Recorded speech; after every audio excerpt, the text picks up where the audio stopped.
Sandy Combs menjadi skandal Hollywood terbesar dalam setahun terakhir dengan berbagai gugatan pelecehan dan kekerasan seksual yang melibatkan begitu banyak korban lintas gender termasuk korban usia di bawah umur. Kasus ini mulai terkuak sebenarnya sudah sejak 2023 dengan pengakuan mantan pacar Combs. Namun sejak saat itu berbagai korban bermunculan dengan klaim kejadian terjadi hingga puluhan tahun silam. Berikut kronologi lengkap kasus Sean Combs alias P. Diddy dari November 2023 hingga awal Oktober 2024. 16 November 2023, gugatan Jesse. Mantan pacar Combs, Jesse Ventura, menggugat rapper tersebut ke pengadilan Manhattan atas tuduhan tindakan abusif dan kekerasan seksual selama mereka bersama antara 2007 hingga 2018. Dalam gugatan, Jesse menyebut dia menanggung perilaku kekerasannya dan tuntutan mengganggu selama lebih dari 1 dekade, termasuk pemukulan berulang kali dan pemaksaan melakukan tindakan seksual dengan pekerja seks pria. Setelah putus 2018, Jesse menyebut Combs memaksa masuk ke rumahnya dan memperkosanya, sementara Jesse berulang kali mengatakan tidak dan mencoba mendorongnya. 17 November 2023, Jesse dan Combs damai. Gugatan Jesse bertahan kurang dari 24 jam. Keduanya mencapai sebuah kesepakatan damai yang tidak diungkap kepada publik. 23 November 2023, gugatan baru kejadian lampau. Sehari sebelum The New York State Adult Survivor Age habis masa berlaku, Combs dihadapkan sepasang gugatan. Satu gugatan dari seorang perempuan anonimus berisi Combs dituding melakukan pelecehan seksual dan memukulnya. Sementara itu, gugatan lainnya diajukan oleh perempuan bernama Joy Dickerson Neal. Ia menyebut Combs mencekokinya dengan narkoba, melecehkan secara seksual dirinya semasa masih kuliah pada 1991 dan merekam kejadian itu lalu menyebarkannya di kalangan industri musik. 28 November 2023, Combs mundur dari Revolt. Dengan riwayat 3 gugatan, Combs memutuskan mundur dari jabatan pimpinan perusahaan digital Revolt yang ia rilis pada 2013. 6 Desember 2023, gugatan keempat muncul. Desember 2023 diawali dengan gugatan keempat muncul terhadap P. Diddy. Gugatan dari seorang perempuan bernama Jane Doe menyebut jadi korban perdagangan seks oleh Sandy Combs dan diperkosa rame-rame oleh Diddy serta mantan bos label Bad Boy Record, Harv Bierre, dan seorang lainnya pada 2003 semasa Doe masih berusia 17 tahun. Combs kemudian merilis pernyataan bahwa ia membantah seluruh gugatan yang ditujukan kepada dirinya. 10 Desember 2023, ditinggalkan brand. Sejumlah pengiklan memutuskan kerjasama antara mereka dengan perusahaan e-commerce milik Sandy Diddy Combs, Empower Global. 13 Desember 2023, acara Combs dibatalkan. Hulu memutuskan membatalkan rencana membuat reality show terkait kehidupan keluarga Sandy Diddy Combs yang masih dalam tahap awal pengembangan. 26 Februari 2024, gugatan produser musik. Produser musik Rodney Lil Rod Jones Jr. yang pernah bekerja sama dengan P. Diddy ikut membuat gugatan dengan tudingan pelanggaran seksual, penyerangan, dan pelecehan. Pria tersebut menuding Combs meraba bokongnya dan mencoba merayunya untuk terlibat dalam aksi seksual bersama P. Diddy dan seseorang dari tim mereka. Lil Rod juga mengklaim Diddy memaksanya untuk mencari pekerja seks dengan beberapa di antaranya diduga di bawah umur dan menyuruh mereka melakukan tindakan seks untuk menyenangkan tuan Combs. 25 Maret 2024, rumah P. Diddy digerebek. Rumah P. Diddy di Los Angeles dan Miami digerebek oleh petugas Department of Homeland Security Investigation New York. Penggerebekan itu berkaitan dengan investasi perdagangan seks.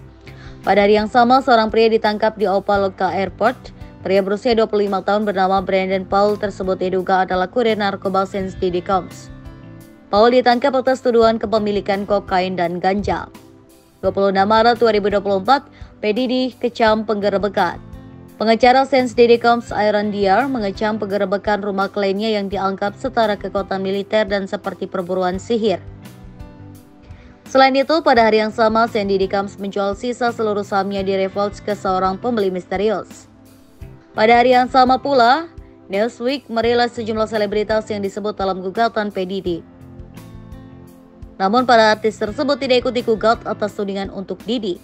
Di antara nama tersebut ada Stevie J, mantan pacar Nicki Minaj, seorang pemenang Grammy, Young Miami, Pangeran Harry, Jesse Ventura, Uskup TD Jakes, Georgia Mascoir, Donald Lawrence, The Clark Sister, dan Josh Cruz. 10 Mei 2024, Combs meminta gugatan pemerkosaan dihapus. Sandy Combs meminta juri federal untuk membatalkan gugatan John Doe pada Desember 2023 dengan dalih keterlibatan dia dan 2 orang lainnya memerkosa gadis 17 tahun pada 2003 adalah salah dan mengerikan. Combs juga berdalih bahwa gugatan tersebut terlambat karena diajukan terlalu jauh dari dugaan kejadian yang diklaim. 17 Mei 2024, video kekerasan P. Diddy beredar. Video dari 2016 yang menunjukkan aksi kekerasan Sandy Combs kepada Jesse Ventura saat mereka menginap di hotel. Video itu jadi titik balik yang memperkuat kebenaran dugaan yang selama ini dituju ke Combs, termasuk atas gugatan Jesse yang sudah ditutup. Meski begitu, Kejaksaan LA County menyebut video itu tidak akan bisa langsung membuat Combs dituntut meski konten video tersebut sangatlah mengganggu kenyamanan.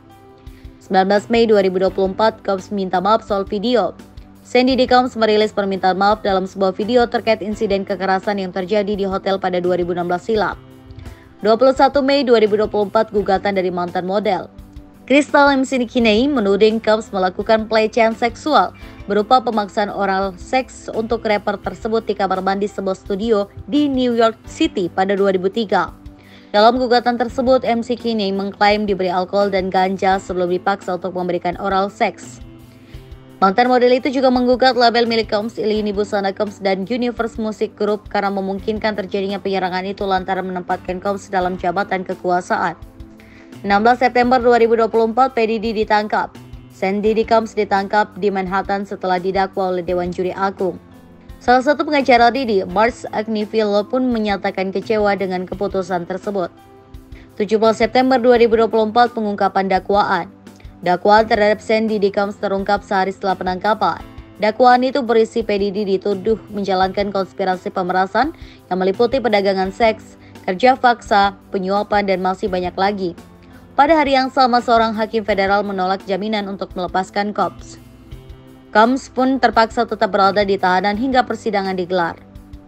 18 September 2021, 1.000 botol pelumas dan baby oil. Pihak kepolisian mengakui menemukan 1.000 botol pelumas dan 3 senapan jenis air 15 di rumah Sandy Combs di Miami dan Los Angeles saat digerebek beberapa waktu lalu, termasuk narkotika. Freak Off alias FO merupakan julukan untuk acara pesta seks yang digelar oleh Sandy Combs. Combs menjelaskan acara tersebut sebagai pertunjukan seksual yang berkepanjangan dan bisa berlangsung berhari-hari. Pada hari yang sama, pengajuan jaminan bebas Combs ditolak lagi oleh pengadilan. Hakim menolak pembebasan dengan jaminan karena menilai rapper P. Diddy itu berbahaya dan beresiko melarikan diri. Combs didakwa atas 3 tuduhan, termasuk konspirasi pemerasan, perdagangan seks dengan kekerasan, penipuan atau pemaksaan, serta transportasi untuk terlibat prostitusi. Apabila terbukti bersalah, Combs menghadapi hukuman minimal wajib 15 tahun dan dapat menghadapi hukuman penjara seumur hidup.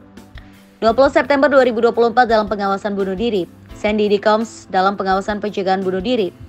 Ia berada dalam pengawasan setelah ditangkap polisi dan menunggu persidangan di Pusat Penahanan Metropolitan atau Metropolitan Detention Center atau MDC Brooklyn. Sumber seperti diberitakan People menyatakan tidak diketahui apakah Combs memiliki kecenderungan bunuh diri atau sudah berapa lama ia menjalani pengawasan bunuh diri.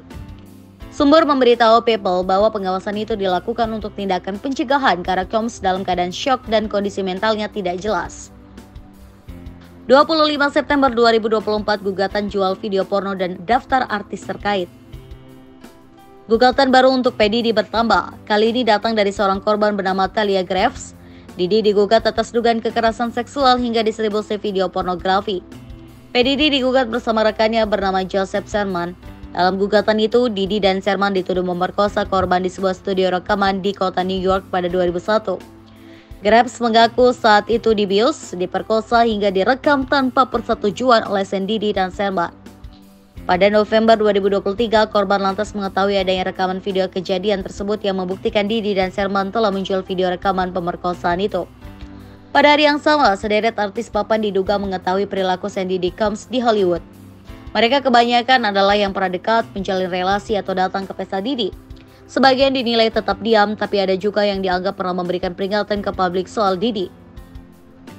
Di antara nama-nama tersebut adalah Leonardo DiCaprio, Jay-Z, Beyonce, Ashton Kutcher, Paris Hilton, Howard Stern, Russell Brand, Mariah Carey, Jennifer Lopez, Russell Simmons, Usher, Megan Fox, Justin Bieber, Kanye West, dan Usher. 26 September 2024, kesaksian gigolo.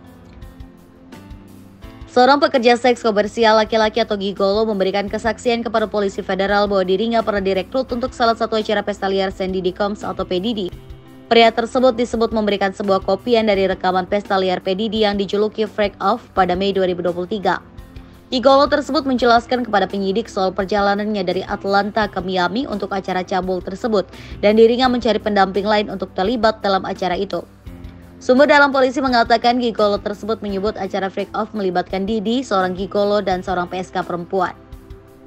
Gigolo tersebut mengklaim dia dan PSK perempuan itu berhubungan intim, sementara Diddy mengatur sesi tersebut dari balik kamera video. Kesaksian gigolo tersebut sesuai dengan tuduhan yang tercantum dalam dakwaan yang menyebut Diddy memaksa korbannya memeragakan aktivitas seksual sementara dia menonton, merekam, dan masturbasi. 30 September 2024 dikeluarkan dari pengawasan bunuh diri.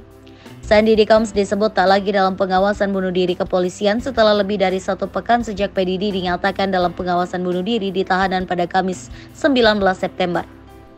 Selain keluar dari daftar pengawasan, P. Diddy juga telah bertemu dengan keluarganya dalam tahanan. Hal tersebut dilakukan sebelum ia menjalani persidangan pada awal Oktober 2024. 1 Oktober 2024, 120 tuntutan baru, 3.000 aduan, ada korban berusia 9 tahun. Sandy Dickoms akan menghadapi 120 tuntutan hukum baru terkait pelecehan seksual yang diajukan di New York, Los Angeles, dan Miami. Hal itu diajukan sekelompok pengacara usai mendapatkan banyak laporan dari terduga korban dan tengah menunggu pengajuan resmi.